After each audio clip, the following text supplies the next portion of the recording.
The Golden Temple in India, one of the most beautiful buildings on earth. For millions of Sikhs like me, this is holy ground. But just over 25 years ago, it was a bloody battlefield. Tanks stormed the complex to capture this man, Jarnail Singh Bhindranwale. To some, he was a defender of the Sikh faith. He was a great saint and great soldier. To others, he was a militant who'd terrorized for long enough. He may have started as a saint, but he didn't end as a saint, let me tell you that. It was Indira Gandhi who gave the order to capture Bhindranwale and began a chain of events that would lead to thousands of deaths, including her own. Many Sikhs call this their own 9/11. I'm going back to the madness of 1984 to find out why neighbours became enemies and how a sacred shrine became a killing ground. It was like firing at St Paul's Cathedral in London. This journey will lead me to victims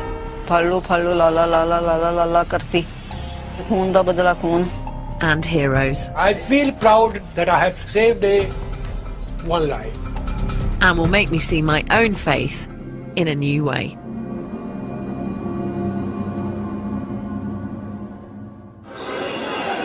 Jesse? 10 years ago, I was visiting India with my family and we went to the Golden Temple. I was shooting a home movie, but then suddenly was overcome by the beauty and significance of the place. It was a truly spiritual moment. Oh, wow. So overwhelming, I had to stop filming.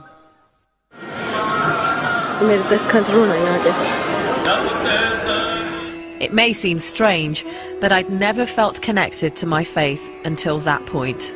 It was no longer a place I had to visit. It was a place I needed to visit. Violent clashes have broken out. I'm a presenter. I'm not a baptised Sikh, which means that I cut my hair and don't adhere to the religious dress code. But since that visit to the Golden Temple, I've wanted to learn more about the faith I was born into. Sonia Deol is in fact a stage name. I was born Jaswinder Kaur Sidhu, but going to a predominantly white school in Birmingham in the 80s, I remember feeling embarrassed by my traditional Punjabi-sounding name. I was more into pop music and fashion than the momentous news stories of the time, and quite a challenge for my mum and dad. What was I like as a little girl? Very cute. Very sweet. But a little cheeky as well. Did you remember this one, this picture? This is going to the Gurdwara, I think. Yeah. I mean, Mum, you used to make me wear some really dodgy Indian suits. I can't believe you made me wear that. But we always think if you try to wear English clothes, you might be a English girl. If you put Indian clothes, suit, takes you to the temple, you might be changed to the... Into an Indian girl. Yes. I may not have become quite the traditional Indian girl my mum dreamed of, but as I've got older, I do now take my faith more seriously. And I regularly go to a Sikh temple or Gurdwara. So this is my local place of worship. It's the Soho Road Gurdwara in Birmingham, and it's always busy. Lots of families coming here every day to worship. And the first thing you do when you come into a Sikh temple is to remove your shoes. Sikhs are followers of 10 enlightened leaders called gurus. The first, Guru Nanak, taught that there is only one God and that men and women are equal. He stressed the importance of service to the wider community, so each Gurdwara has a free kitchen that anyone can enjoy. I've even seen Irish builders having their lunch break in here. The focus of any Gurdwara is the Holy Scriptures, or Guru Granth Sahib. We believe that this is not a book, but the definitive words of the Gurus. I know I'm biased, but my experience is that Sikhs work hard, often unnoticed, for whatever community they're part of. That's why these scenes from 1984 are so shocking. The whole of the front of it has been knocked out. There's rubble piled everywhere. You can only go into one. Because the Golden Temple is the symbol of Sikhism, millions around the world saw the army action quite simply as an assault on their faith. I don't understand why this attack took place and the tragic events that followed afterwards. For me, I think this journey is going to be an emotional one, at times a painful one, and I know it's going to teach me something about my own identity as a Sikh and how I'm going to cope with that. I don't know.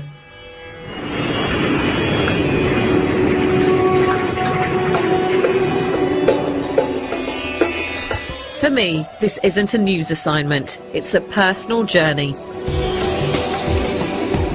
And it begins in the Punjab, in the northwest of India. This is where my family are from.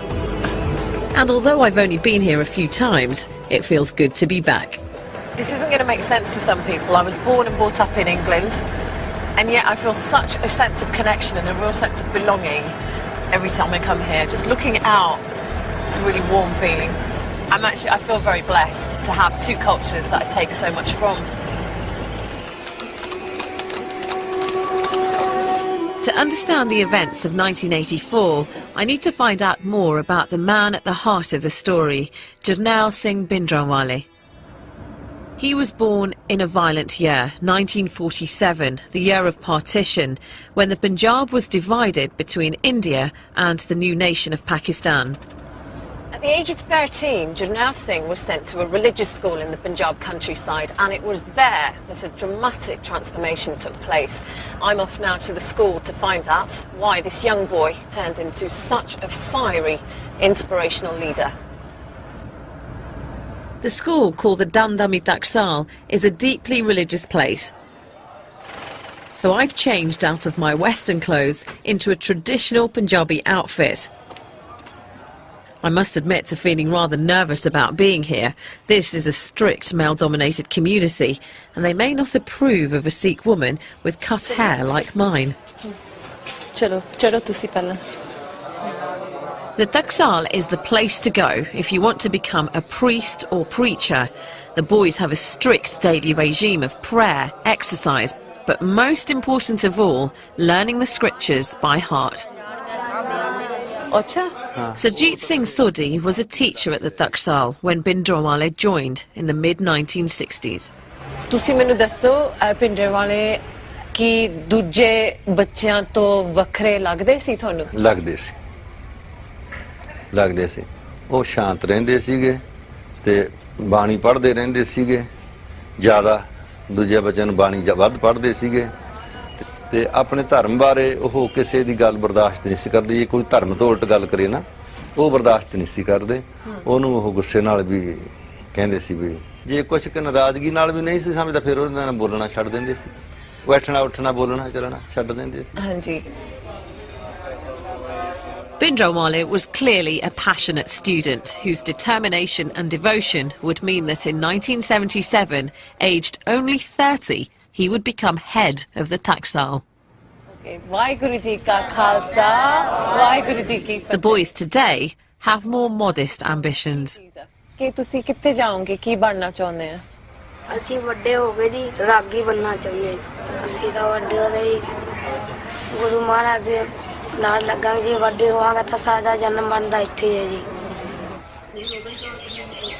The Taksal has posed more questions than given answers.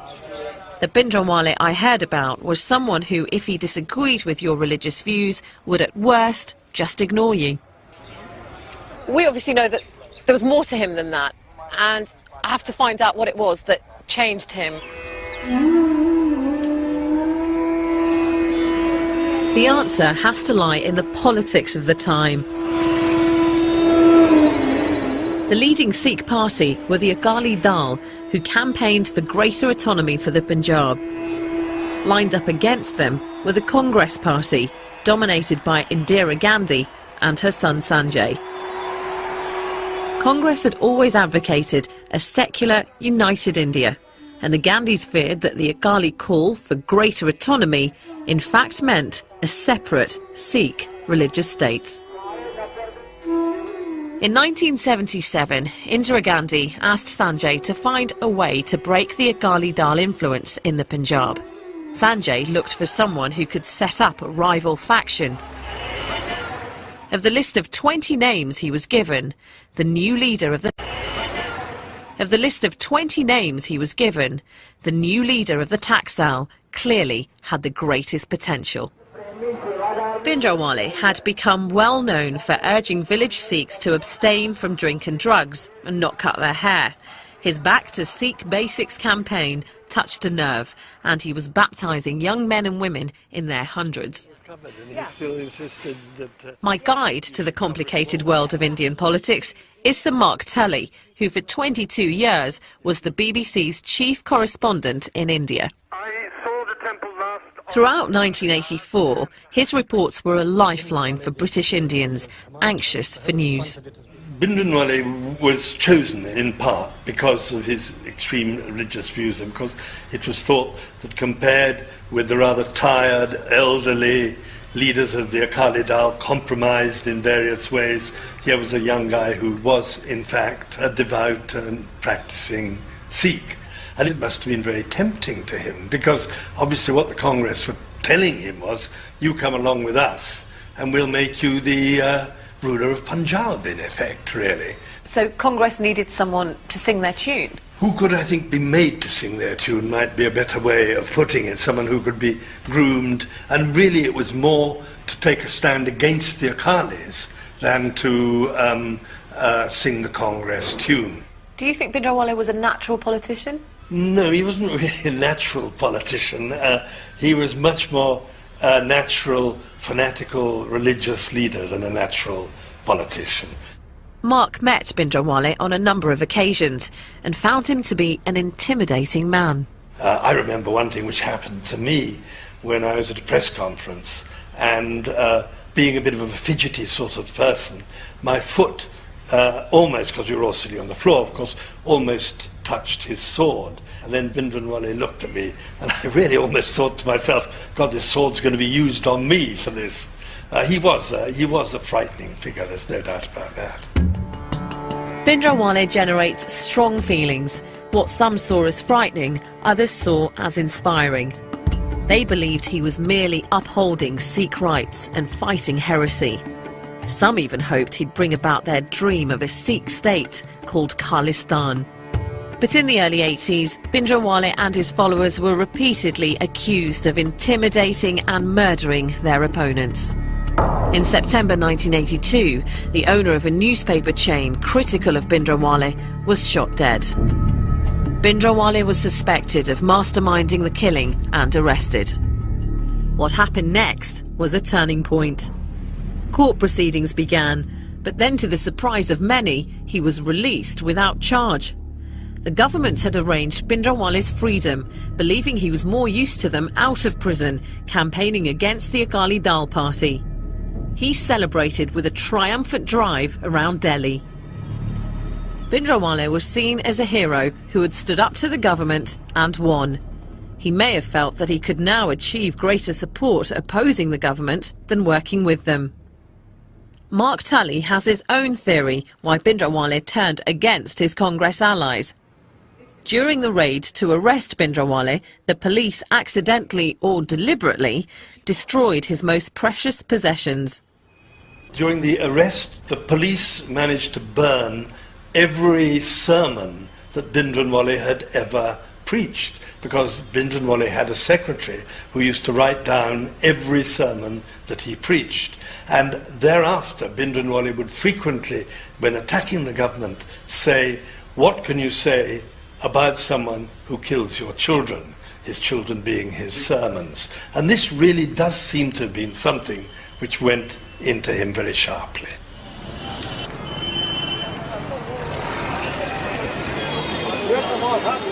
In June 1982, Bhindranwale and a group of his followers moved into part of the Golden Temple complex. His critics said he wanted sanctuary to avoid another arrest. His supporters that he wished to be close to the spiritual centre of his faith. For me, the emotions I feel as I get close to the Golden Temple are hard to describe.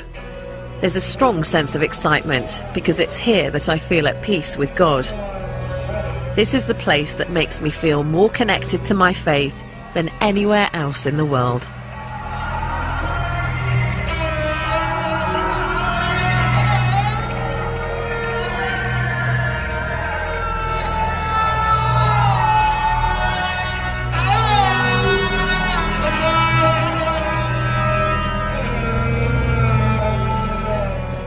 is the Golden Temple, or Darbar Sahib as Sikhs know it. The reason that this place is so special is because there are the Holy Scriptures, the Guru Granth Sahib, and that's where pilgrims pay their respects in their thousands every day. The temple has a doorway on each side. That's to symbolise access to all, even other faiths. One of the first things I always do at the Golden Temple is to recite prayers from the Holy Scriptures.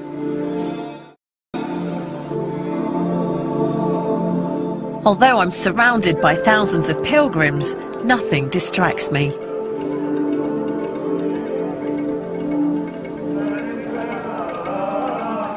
So how was this peace shattered? How did the 1984 attack happen? In the early 80s, the Punjab was caught in a spiral of violence, provoked mainly, it's alleged, by Bhindranwale's supporters stirring up communal hatred in their fight against the Hindu Raj. Sikhs and Hindus desecrated each other's temples. Buses were hijacked and the Hindu passengers separated from Sikhs and then shot. When the police searched for militants, there were often what they termed encounters, but what others called the killings of Sikhs. This merely strengthened Bhindranwale's cause. Meanwhile, his status grew. Pilgrims to Amritsar were leaving their offerings at Bhindranwale's feet rather than at the Golden Temple. Children were brought to him to be blessed. In November 1983, in a deeply symbolic move, he transferred his headquarters into the Akal Takht, the centre of Sikh political power. As far as the government was concerned, Bhindranwale was out of control. Rajiv Gandhi, now the rising star of the Congress Party after the death of his brother Sanjay, called for him to be expelled from the Golden Temple. Tell him to come and try, was Bhindranwale's reply.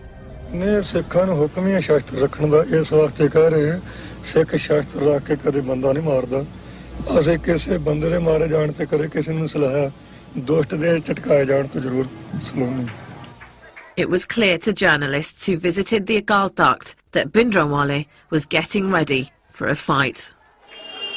The scene was now set for a terrible and final showdown. On the 1st of June, a Sikh officer named Major General Brar arrived in Amritsar to coordinate the army plans to capture Bhindranwale. Still hopeful that some sort of settlement could be reached, Indira Gandhi made an appeal on the 2nd of June to the people of the Punjab. Don't shed blood, she said, shed hatred. It failed. The army received the order to proceed. As tanks and troops enclosed the complex, Brar instructed his soldiers not to fire on the Golden Temple or the Akal Takht without direct orders. A curfew was imposed and all journalists expelled from the city.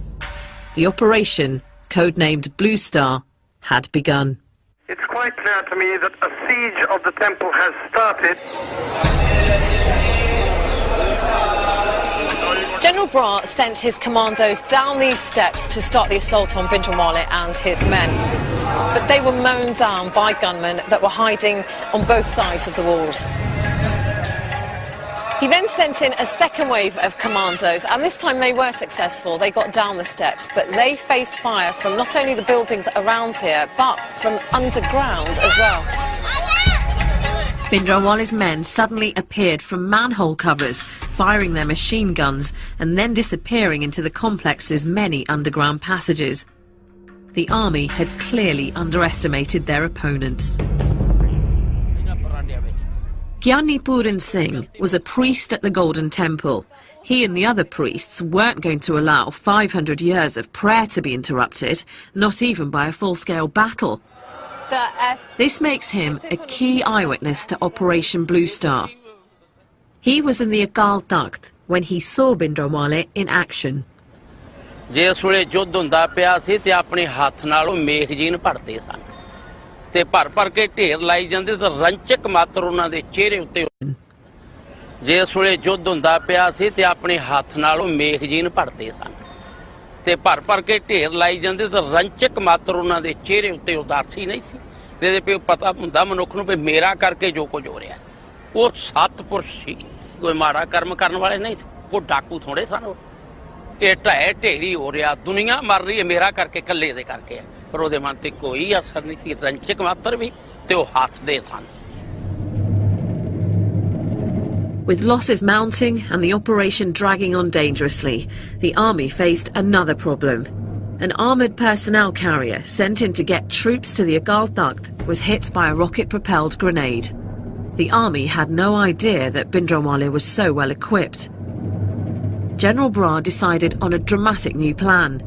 He ordered tanks into the complex through this entrance. ਇਹ ਜਿਹੜੀ ਜਗ੍ਹਾ ਹੈ ਨਾ, ਹਾਂਜੀ, ਐ ਥਾਣੇ tank ਉਤਰੇ ਸਨ ਜਿਹੜੇ ਚਾਈਨਾ ਵਾਲੇ। ਇਹ ਜਿਹੜੀ ਹੈ ਇਹ ਬਿਲਕੁਲੋਂ ਪਲੇਨ ਹੋ ਚੁੱਕੀ ਸੀ। ਅੱਛਾ, ਹਾਂ, ਬਿਲਕੁਲ ਪੱਥਰ ਪੁੱਤਰ ਸਭ ਮਲ ਦਿੱਤੇ ਸਨ ਉਹਨਾਂ ਨੇ, ਤੇ ਪਲੇਨ ਹੋਈ। ਐ ਥਾਣੀ ਵੱਡੇ ਟੈਂਕ ਇੱਧਰ ਦੀ ਉਤਰੇ ਆ, ਤੇ ਉਹ ਬਖਤਰਬੰਦ ਗੱਡੀ ਉਹ ਥਾਣੀ ਆਈ ਸੀ। ਤਾਂ ਟੈਂਕ ਇੱਥੋਂ ਤੁਸੀਂ ਦੇਖਿਓ ਸੀ? ਹਾਂਜੀ, ਹਾਂਜੀ, ਆਹ ਸਾਰੇ ਉਤਰ ਕੇ ਐਂ ਦੀ ਆਏ ਥੱਲੇ, ਬਾਕੀ ਫਿਰ ਸਾਰੇ ਚਾਰ ਫੇਰੇ ਸਨ। ਇਹ ਤਾਂ ਪਰਮੇਸ਼ਰ ਨੂੰ ਹੀ ਪਤਾ ਇਹਦੇ ਬਾਅਦ, ਅਸੀਂ ਕਿੱਥੋਂ ਸੋਚਣਾ ਸੀ ਵੀ ਟੈਂਕ ਆਉਣਗੇ ਪਰਕਰਮਾ 'ਚ। The Agal Takht was all but destroyed in the tank barrage. It's believed that Bhindranwale was shot as he and other militants ran from the front of the building. At the height of the battle, there were 3 hours of hand-to-hand fighting. The battle at the Golden Temple has been hard-fought and costly. The government estimated that about 100 soldiers and 200 of Bhindranwale's men died during Operation Blue Star. Bhindranwale's body was hastily photographed and then cremated with the rest of the dead militants. 2 days after the operation ended, there were still pockets of resistance, as Major General Brar discovered as he gave an interview claiming that Bhindranwale had received assistance from abroad. From some of the weapons that we've captured, we can see clearly the identification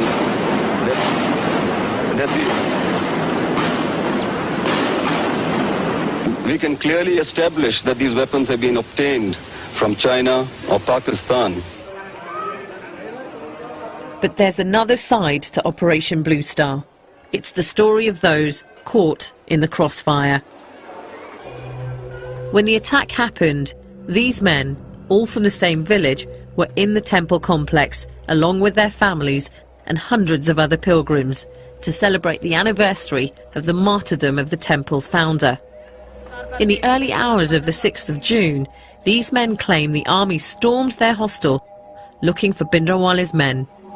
Grenade hit the kamare gaans sheeshe vich di sheeshe vich grenade ਜਿਹੜੇ ਜੇ ਬੰਦੇ ਸਮਝ ਲੈ ਪਾਏ ਦੀ ਉਹ ਠੀਕ ਰਹੇ, ਜਿਹੜਾ ਬੰਦਾ ਬੈਠਾ ਰਿਹਾ ਬੱਚਾ ਸੀ ਪੌਣੇ 2 ਸਾਲ ਦਾ, ਮਤਲਬ ਦੁੱਧ ਚੁੰਗਾਉਂਦੀ ਸੀ।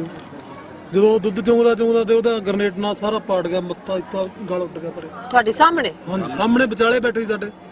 ਇੱਕ ਇਹਨਾਂ ਦੀ ਮੰਮੀ ਸੀ, ਇੱਕ ਮੇਰੇ ਘਰ ਵਾਲੀ ਸੀ, ਇੱਕ ਇਹਨਾਂ ਦੀ ਗੁੱਡੀ ਸੀ, ਤੇ ਇੱਕ ਬੰਦਾ ਅੰਮ੍ਰਿਤਸਰ ਜ਼ਿਲ੍ਹੇ ਦਾ, ਇਸੇ ਜ਼ਿਲ੍ਹੇ ਦਾ ਸੀ। ਉਹ ਚਾਰੇ ਉੱਥੇ ਮਤਲਬ ਮੌਕੇ ਤੇ ਹੀ ਮੌਤ ਹੋ ਗਈ। ਆਹ ਗੋਲੀ ਲੱਗੀ, ਆਹ ਗ੍ਰਨੇਡ ਦੇ ਟੁਕੜੇ ਵੱਜੇ ਇੱਧਰ ਦੀ, ਇਹ ਵੱਜਿਆ, ਆਹ ਇੱਥੋਂ ਹੀ ਟੁਕੜੇ, ਆ ਥੋੜੇ ਟੁਕੜੇ, ਆ ਇੱਥੋਂ ਦੇ ਸਾਰੇ 24 ਰੌਣੇ ਵੱਜੇ ਜੀ ਬੱਚੇ ਦੇ। ਤੁਹਾਨੂੰ ਕੋਈ ਵੀ ਖਬਰ ਮਿਲੀ ਸੀ ਆਰਮੀ ਵੱਲੋਂ ਕਿ ਸੰਗਤ ਨਿਕਲ ਜਾਵੇ? ਨਹੀਂ, ਕੋਈ ਖਬਰ ਨਹੀਂ ਮਿਲੀ ਸਾਨੂੰ। ਖਬਰ ਤਾਂ ਜੇ ਮਤਲਬ ਮਿਲਦੀ ਉੱਥੇ ਮਰਨ ਨੂੰ ਕਿਹਦਾ ਜੀ ਕਰਦਾ ਵੀ ਅਸੀਂ ਇੱਥੇ ਮਰ ਜਾਈਏ। ਜਿਹੜੇ ਆਰਮੀ ਵਾਲੇ ਆ, ਜਨਰਲ ਬਰਾਰ, ਉਹ ਤਾਂ ਕਹਿੰਦੇ ਆ ਉਹਨਾਂ ਨੂੰ ਅਟੈਕ ਕਰਨਾ ਪਿਆ ਸੀ ਕਿਉਂਕਿ ਅੰਦਰ ਅਤਵਾਦੀ ਸੀ। ਅਸੀਂ ਤਾਂ ਕੀ ਸੋਚਦੇ ਸੀ, ਨਾ ਤਾਂ ਸਾਨੂੰ ਅਸੀਂ ਅਤਵਾਦੀ ਦੇਖਿਆ ਕੋਈ, ਨਾ ਅਸੀਂ ਭਿੰਡਰਾਲਾ ਦੇਖਿਆ, ਨਾ ਇਹਦੇ ਬਾਰੇ ਹੁਣ ਅਸੀਂ ਕੁਝ ਕੀ ਕਹਿ ਸਕਦੇ ਹਾਂ। ਅਸੀਂ ਤਾਂ ਆਪਣੀਆਂ ਜਾਨਾਂ ਦੀ ਸਿਰ ਬਣੀ ਦੀ ਵੀ ਆਪਦੀ ਜਾਨ ਬਚ ਜੇ। ਜਿਹੜੀ ਜਨਤਾ ਦਾ ਨੁਕਸਾਨ ਕਰਿਆ ਇਹ ਕੱਲੇ ਭਿੰਡਰਾਂ ਦੇ ਖਾਤਰ, ਫਿਰ ਇੰਨੀ ਪਬਲਿਕ ਦਾ ਤਾਂ ਕੋਈ ਫਾਇਦਾ ਹਾਸਲ ਨਹੀਂ ਦੀ। It's hard to get any accurate figures of how many pilgrims died. Maybe it's better not to know. This has been a hard day, talking to the eyewitnesses and picturing the battle in this sacred place. But now I need to hear an account of Operation Blue Star from a very different perspective. I'm waiting for the man who's at the heart of this story, Major General Brar. Because of the controversial decisions he took, he's needed police protection for over 25 years. We've had to keep the details of our meeting secret. I've done many interviews in my career, but none have felt quite so personal. First, I want to know how he copes with the constant threats to his life. It doesn't feel good, but what can you do about it? I got a call from my son who was in America some years ago, 2 years ago, to say that please go onto the net and open up a site. And there, as you open the website, they said, our number one enemy of the Sikhs today is General Kuldeep Singh Brar. There have been 6 assassination attempts on his life, which have not succeeded, but the 7th one will. So those of you who are in favor of joining in for this, click here. Are you scared? I'm not scared. There must be some fear. You're under constant protection. It's in your psychology, it's at the back of your mind, that's about it. The timing of Operation Blue Star outraged many Sikhs. It was launched during an important religious festival. The complex was full of pilgrims like those I met. Many were killed. Why did the army go in at such a sensitive time? The orders given were, please go in as soon as possible because things have gone to a very serious state. Bhindranwale is in total command of the situation, and the longer we allow this to happen, the more difficult it will be later on to curb it. It has nothing to do with any religious sentiments. And the question is that if pilgrims were inside, we lifted the curfew on the 3rd night to allow them to come out, those who wanted to come out. Many came out. But what about the eyewitnesses that said they didn't hear any of the announcements? That's not true. That's not true. I mean, there were loudspeakers blaring away all the time. But the fact is, it's very difficult to distinguish in the middle of the night who's a civilian and who's a militant. The firing is coming and the firing is being returned. And in crossfire, some civilians die and some militants die. It's not easy to differentiate. Why go in when you know there are pilgrims inside? How long do you wait? You wait the next day, we won't be able to go in. But where could Bhindranwale have gone if you had pretty much the whole place surrounded? No, it was not only a question of having the whole place surrounded. We would get surrounded in the next 24 hours. After all, how long can you keep this away from this news from travelling to the hinterland of Punjab?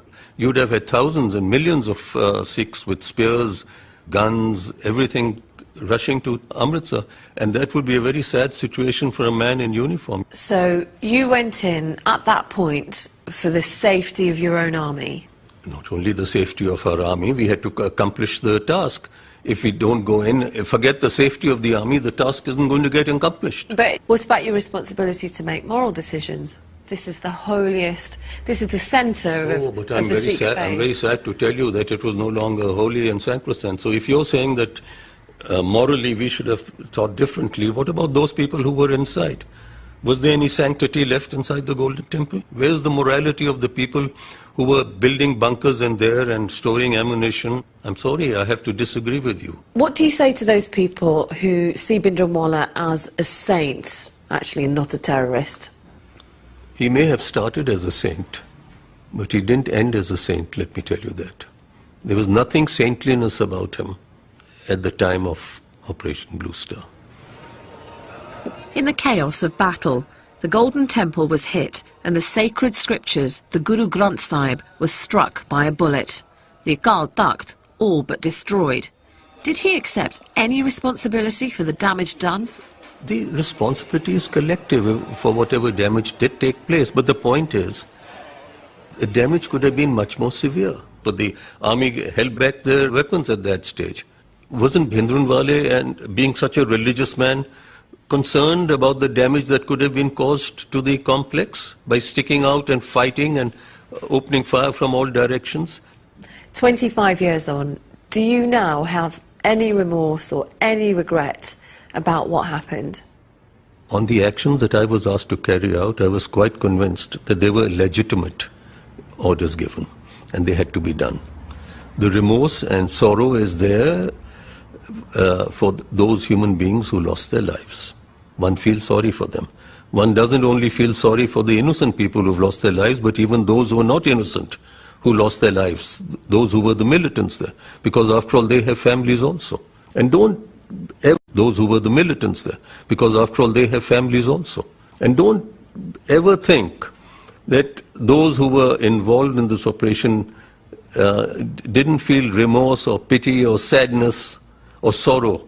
They did for whatever happened. No one likes to kill. No one likes to destroy. No one likes to hurt. What impact has this had on you personally? It is an enormous impact.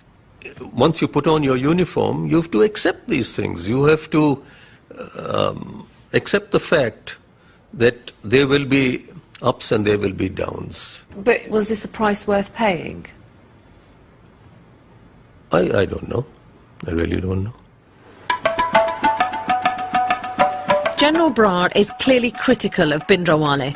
In fact, I did meet other Sikhs who felt Bhindranwale should not have been in the Golden Temple complex in the first place, but they weren't prepared to say that on camera.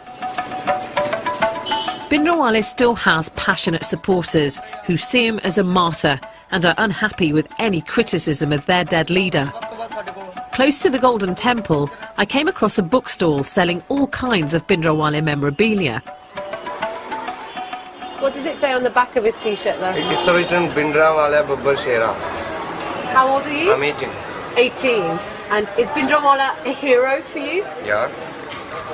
He was a great saint and great soldier. How are you connecting with what he says? By reading books, by listening from other people. So, you are Indian? I'm Indian, yes. You believe in Mahatma Gandhi? You were not at the time of Mahatma Gandhi, but you say that he is the father of a nation. Why? By listening, by reading books. So same with me. As a Sikh boy today, is anyone attacking your faith? Attacking? Not personally, but in schools people attack.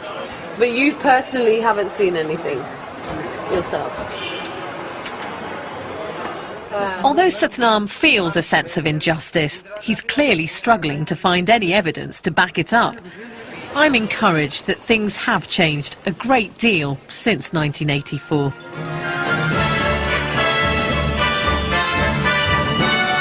Swords of protest in London. The Sikhs show their anger over Amritsar. The assault on the Golden Temple stunned India and the world. In Britain, there were large demonstrations denouncing Mrs. Gandhi. Several effigies of the Indian Prime Minister attracted the full force of the demonstrators' fury. A community that had been almost invisible was suddenly on the streets and making headlines. I have vague memories of seeing these scenes as an 11-year-old. Then they confused me. Now I understand them. In Amritsar, the military action may have ended, but the tragic story of 1984 was far from over. A few weeks after Operation Blue Star, a policeman called Beyant Singh brought his family to the Golden Temple, and he was so shocked by what he saw that he became withdrawn and more devout. The significance of this is that Beyant Singh was Indira Gandhi's personal bodyguard. Beyant Singh had travelled with the Prime Minister around the world and was one of the most trusted members of her security team. But the events of June so outraged him that he began to plan Indira Gandhi's assassination. Although his superiors knew nothing of the plot, they were still nervous about having Sikhs so close to the Prime Minister, so they were moved from her protection team. Mrs. Gandhi strongly opposed the change, and so Sikh guards remained on duty. Do you now fear for your own personal safety? Well, I've lived with danger all my life, and I think I've had a pretty full life, and it makes no difference whether you die in bed or you die standing up.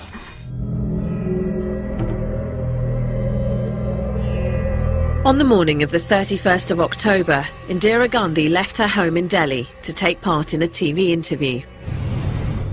As she walked along the path, she saw Beyant Singh on duty and smiled. He drew his revolver and fired 5 shots at close range. An accomplice, Satwant Singh, opened fire with a machine gun. Mrs. Gandhi spun round from the impact and crumpled to the floor. We regret to announce the death of the Prime Minister, Mrs. Indira Gandhi. Beyant Singh was shot dead on the spot, and his accomplice, Satwant Singh, wounded. He was later tried and executed. I'm confused about Indira Gandhi. It could be argued that Operation Blue Star showed she had little regard for the Sikh faith, and yet she retained her Sikh bodyguards against advice. But at present you hold no political office, you hold... Mark Tully knew Mrs Gandhi well, having interviewed her many times. How did he explain her decision to keep her bodyguards? Well, I think this was Indira Gandhi wanting desperately to show that she was not an enemy of the Sikh community and wanting very much to do whatever she could to calm the thing down again after Operation Blue Star. But can you understand why some people see Indira Gandhi's action as an attack on the Sikh faith? Yes, of course I can. And the deep sorrow, horror of Sikhs. I mean, I know that if someone came and started firing at St Paul's Cathedral in London, I know the way that I would feel. But I do think that also Sikhs should realise that mistakes were made on both sides and that there was a great deal of violence going on, violence done by Bhindranwale's men.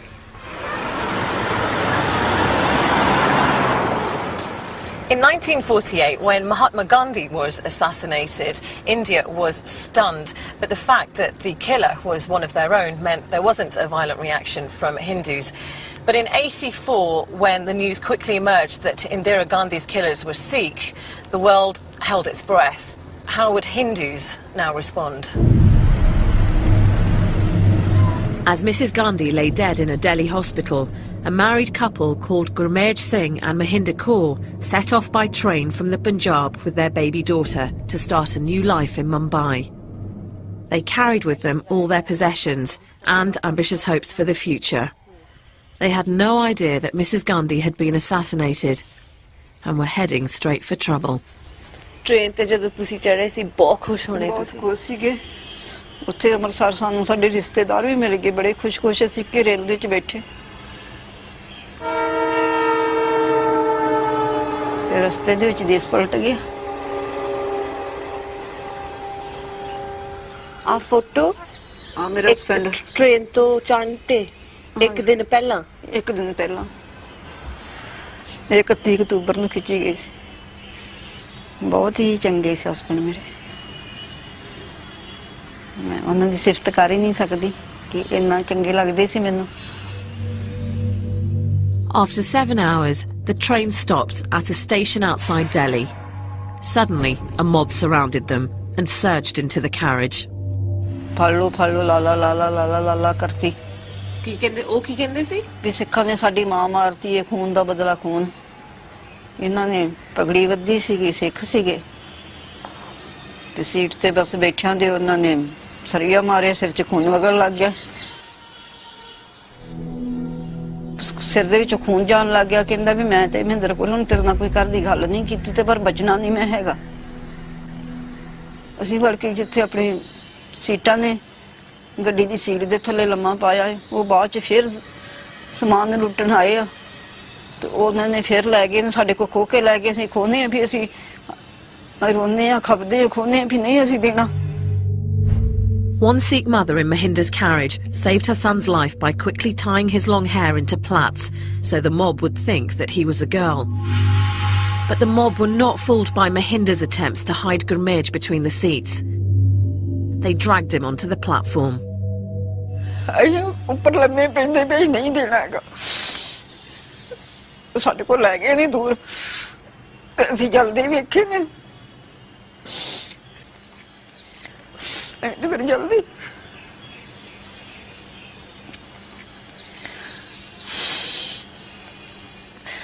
ਪਤਾ ਮੈਨੂੰ ਕਹਿਣ ਲੱਗਿਆ ਵੀ ਇਹ photo ਤਾਂ ਮੜਾਉਣੀ ਆ ਜੇ photo ਸੋਹਣੀ ਆਏਗੀ ਤੇ ਮੈਂ ਆ ਕੇ ਮੈਂ ਬਾਅਦ ਚ ਜੱਜਮੈਂਟ ਕਰੂੰਗਾ ਫੋਟੋ ਆਪਾਂ ਤੇ ਜੇ ਫੋਟੋ ਸੋਹਣੀ ਹੋਈ ਤੇ ਫਿਰ ਮੜਾਉਣੀ ਨਹੀਂ ਤੇ ਮੜਾਉਣੀ ਨਹੀਂ ਉਹਨਾਂ ਦਾ ਬਚਨ ਸੀ ਫਿਰ ਉਹਨਾਂ ਦੇਖੀ ਨਹੀਂ ਮੈਂ ਮੜਾਈ ਨਹੀਂ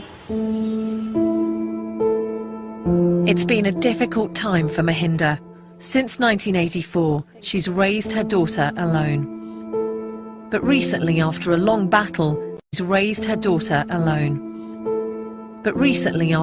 battle, she received some compensation from the government for Gurmej's death. and her daughter is now married.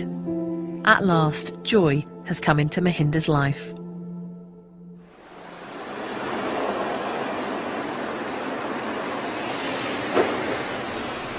Can you just tell us where we're going? To try and understand how the terrible violence began, I'm with Ashok Vahi, a news photographer based in New Delhi. In 1984, he was at the hospital where Indira Gandhi was taken to get shots of the crowd outside. But then he came across a very different story.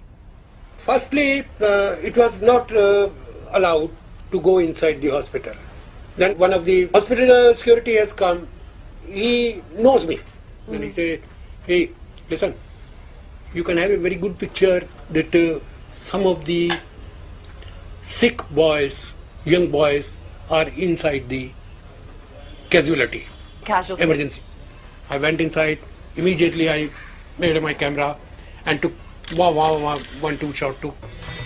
What Ashok had discovered was a group of terrified young men, beaten and robbed of their turbans. News had got out that Mrs. Gandhi's killers were Sikhs, and a mob was out for revenge. Is that blood on his shirt? Yeah, that is blood. Now you can see their faces. See this boy. See their eyes. How they feel. If we go out, huge crowd is there, they will be again attacked by public.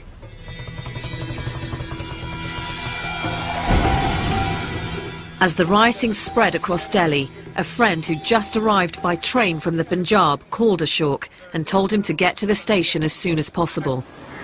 What Ashok saw there appalled him.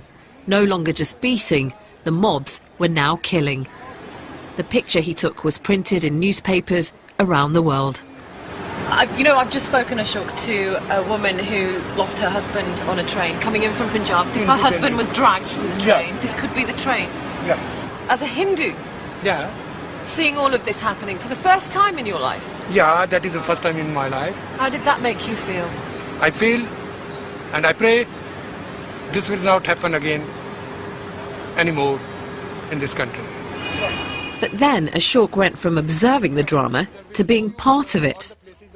On the evening of the 1st of November, a Sikh friend called Narinder Singh Barnala came to Ashok, too terrified to go home. He realised that the only option was to hide his friend in his tiny dark room. Yeah, in the night we put some newspapers. You just put some newspapers for him to sleep on? Yeah. It's very small, but whether it is a big or whether it is a small, we have to manage, we have to save his life. So how long did you keep him in this very tiny space for? 2 days. Did you have any moments where you nearly got caught out? Yeah, it was a 1 or 2 times there was a chances when the mob came outside my office and they tried to burn one Sikh shop here. What would have happened if somebody had found out? Can be shot dead. He can be beaten like anything because people were very scared. So standing in this space after 25 years, how does it make you feel talking about it? I feel proud of me that I have saved one life. I have saved my friend's life. I'm proud of me. I'm proud of you. Thank you. Thank you. Thankfully, Ashok was one of many Hindus whose first thought was to protect Sikh friends and neighbours.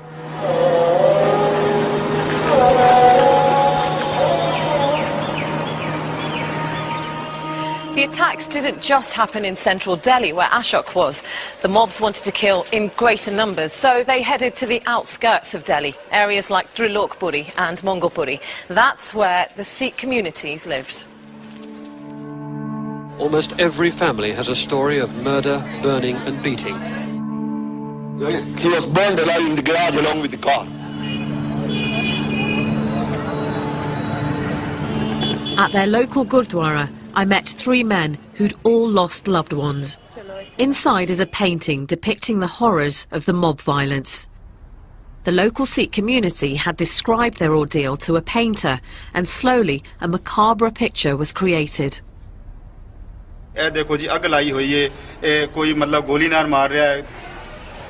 ਇਸ ਤਰ੍ਹਾਂ ਮਤਲਬ ਜ਼ੁਲਮ ਹੋਇਆ ਹੈ ਮਤਲਬ ਕਿਸੇ ਨੂੰ ਗਲੇ 'ਚ ਟਾਇਰ ਪਾ ਕੇ ਤੇ ਮਾਰਿਆ ਗਿਆ ਹੈ ਕਿਸੇ ਤੇ ਪੈਟਰੋਲ ਛਿੜਕ ਕੇ ਮਾਰਿਆ ਗਿਆ ਹੈ The men's story is made worse by the fact that they allege that the riots were no disorganized rampage.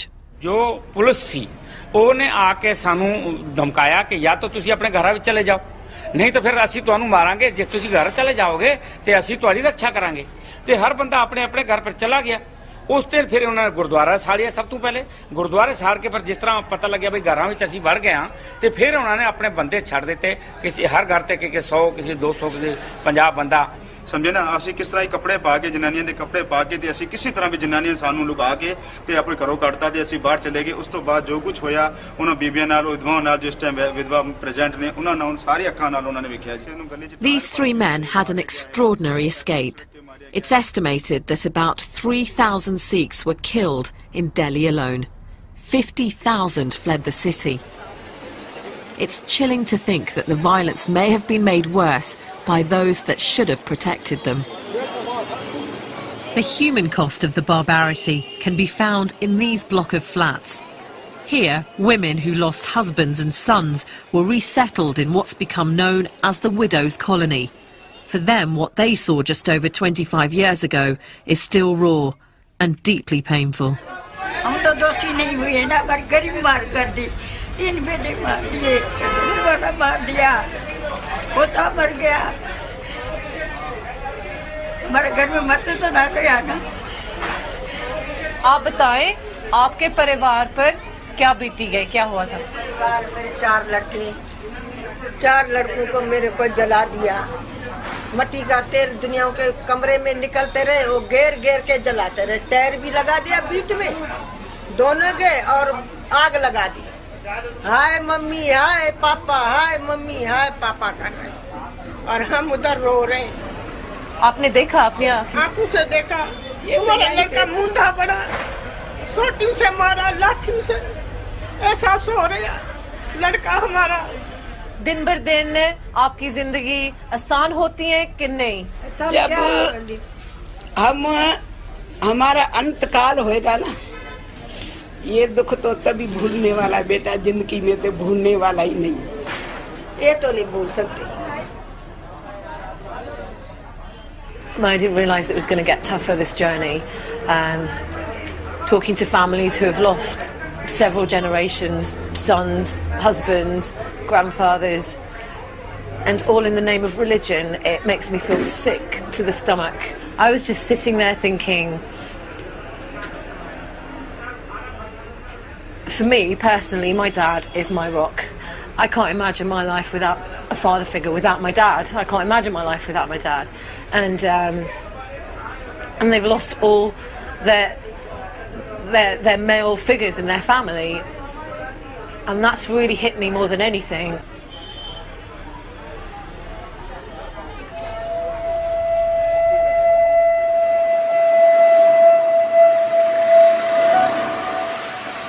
The tragic events of 1984 haven't been forgotten in Delhi.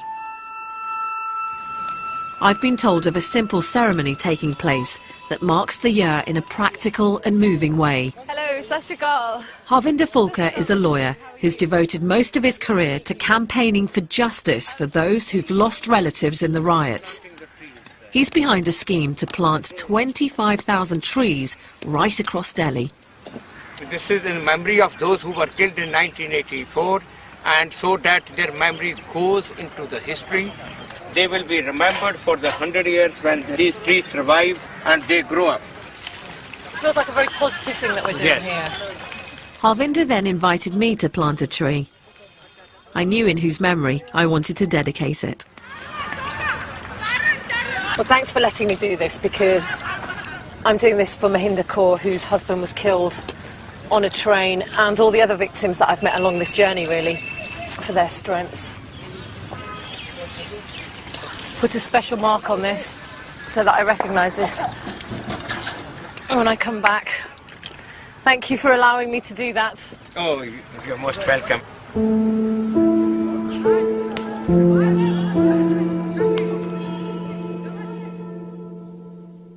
One group had tried to take refuge in their temple.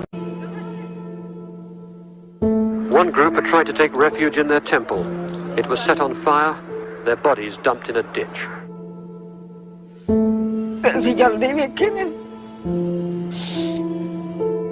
I have saved my friend's life. I'm proud of me.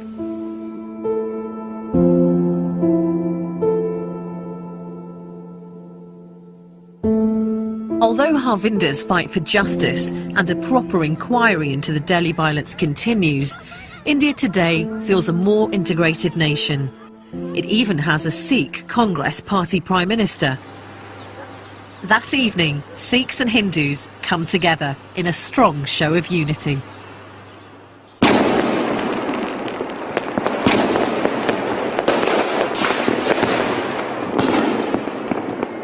Pretty painful journey for me so far, but what's fantastic about this moment is that it's the festival of Diwali, which is the festival of light, celebrating the victory of good over evil, light over dark. All across Delhi, people were celebrating with the usual Indian disregard for health and safety. How much money have you spent on the fireworks? Few thousand rupees. Yeah? 10,000 rupees.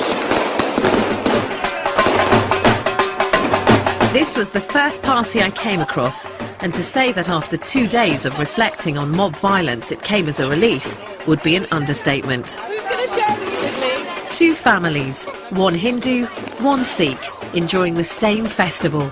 Politics and religion irrelevant. This is just one street.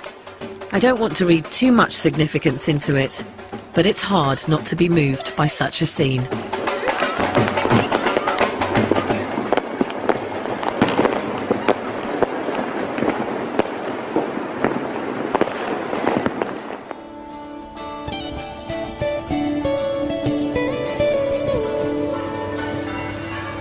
I've returned home to Britain to explore the importance of 84 to Sikhs here and to make some decisions of my own.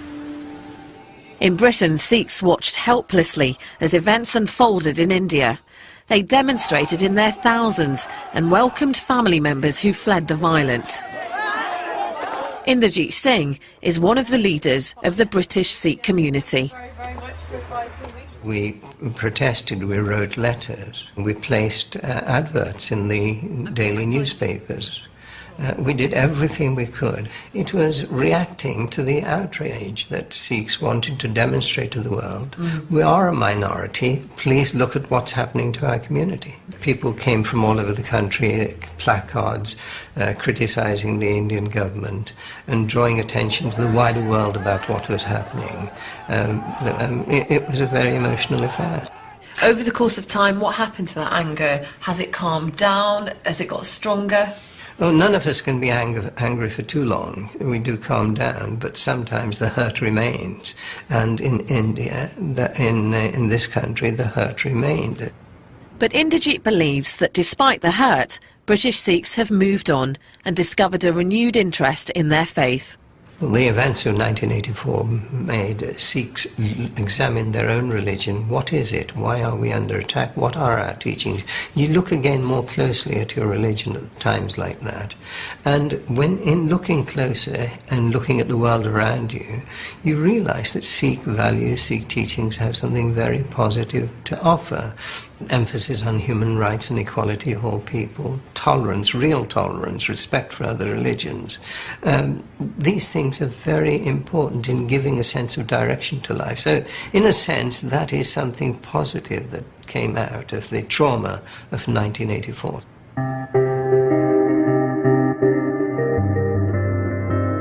As I near the end of my journey, my head is in a whirl. My questions are now more personal than political. Learning about 1984 has affected me deeply. But what should I do now? Should I be making changes to my life? I'm heading north to meet a young woman who I hope can give me some clarity. 1984 has played a huge part in Ravinder Kaur's life. I find her at the Gatka martial arts class in Doncaster that she runs with her husband. This is Gatka in full swing. They wanted to take the anger they felt at the events of 25 years ago and channel it into something positive. Gatka is, as much as it is martial, is very spiritual as well. We come from such a rich history, it's criminal to almost leave it behind. Bless us with the ability to be able to carry on this martial art. Bless us with the Leading this class is just part of a dramatic change in Ravinder that started when she read an account of the assault on the Golden Temple. I remember coming downstairs, looking at my dad and just falling and crying. And he said, you know, what's wrong? And I said, I cannot believe that something of this magnitude has happened with us. And I'm, you know, here I am, completely lost. I don't have a clue as to who I am. So before you were baptised in 2005, was your hair short? What was it like? My hair wasn't short, but it was curly. You know, I didn't have a turban. I didn't, you know, I didn't dress the way that I do. Did you look more like me? Absolutely. And are you more content now? Prior to 2005, I'd walk with my hunched shoulders, you know, down the street. And I was almost, to be honest, I was just another brown face in the crowd. To me, that's what I was. Now I walk with a presence, and that presence is only there, I can say, absolutely, most definitely, it's only there because of my turban. I admire Ravinder Kaur for the changes she's made, especially her decision to wear a turban. And I keep thinking of all the people I was told about who were attacked or killed because they wore a turban. I've realised for the first time quite how important it is for a Sikh to be identified as a Sikh. And that's made me question how I look and practice my faith. If I'm honest, I'm a Sikh who's bending the rules to suit herself. I'm avoiding the tougher decisions. And even though I feel guilty, becoming baptised would be a huge challenge. Never being able to cut my hair would be very difficult for me to follow, especially as a woman living in the West doing the job that I do. I don't know whether I will ever get to that point. Who knows? At the moment, I'm still travelling on that path. Not quite there yet. But I've experienced something I never thought would happen. For the first time, I actually feel connected to my full Sikh name. After going on this journey, that's the one significant change that I have really felt. I'm so proud of the name that I was given by birth, my proper full Sikh name, and the frustrating part of this is that I can't go back to being Jaswinder Kaur Sidhu. I have to be Sonia Diol, because that's how everybody knows me. But if I could, I would right now change it to Jaswinder Kaur Sidhu, which just makes me feel brilliant inside. As for the events of 1984, the attack on the Golden Temple should never have happened. It was ill thought out, and the repercussions were devastating. I used to think 84 was all about politics. Now I think it's about innocent people and the high price they've had to pay. I can never again visit India without feeling the grief and sadness of those I met. It'll always be a beautiful and sacred place, but the bloodstains on the marble have told me a different story, which will be impossible to forget.